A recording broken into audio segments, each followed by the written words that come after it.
তো চাঁদাবাজি তো বেটার আপনার জাকাতের চেয়ে, ফেতরার চেয়ে। সম্প্রতি একটি বেসরকারি টেলিভিশন টকশোতে অংশ নিয়ে ঠিক এমন মন্তব্য করেছেন বিএনপি নেত্রী ও সাবেক সংসদ সদস্য নীলুফার চৌধুরী মনি। তিনি বলেছেন, জাকাত ফেতরার চেয়ে চাঁদাবাজি অনেক ভালো। তার এমন বিতর্কিত মন্তব্যের পর রাজনৈতিক মহলে শুরু হয় তীব্র সমালোচনা। ডাকসুর নেতা থেকে শুরু করে শিবিরের নেতাকর্মীরা বিষয়টি নিয়ে তীব্র প্রতিবাদ জানিয়েছেন। তারা বলেন, ইসলাম ধর্মের মৌলিক বিষয় নিয়ে তুচ্ছ তাচ্ছিল্য করার সুযোগ তার নেই।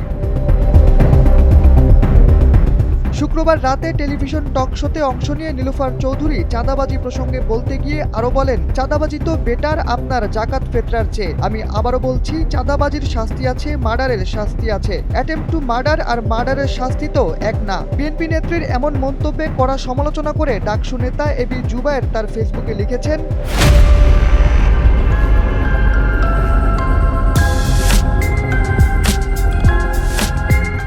জাকাত একটি ফরজ ইবাদাত, ইসলামের পঞ্চম স্তম্ভের এটি একটি। আপনি মানেন আর না মানেন সেটা আপনার বিষয়, কিন্তু ইসলামের একটি মৌলিক উপাদানকে হিউমিলিয়েট করার অধিকার আপনাকে কে দিয়েছে? এমনকি এবি জুবায়ের তার স্ট্যাটাসে এই ঘটনায় মামলা হওয়া উচিত বলে জানিয়েছেন। ফেসবুকে তিনি বিএনপি নেত্রীর সমালোচনা করে আরো লিখেছেন, সত্যি বলতে কপাল আসলে ওদের খারাপ না, কপাল খারাপ আমাদের। না হলে এই সমস্ত নালায়েকদের কথা কিভাবে আমাদের কানে আসে? নেতৃত্বের নামে জাতির মাথার ওপর এ সমস্ত নালায়েকরা ভর করে আছে কেন?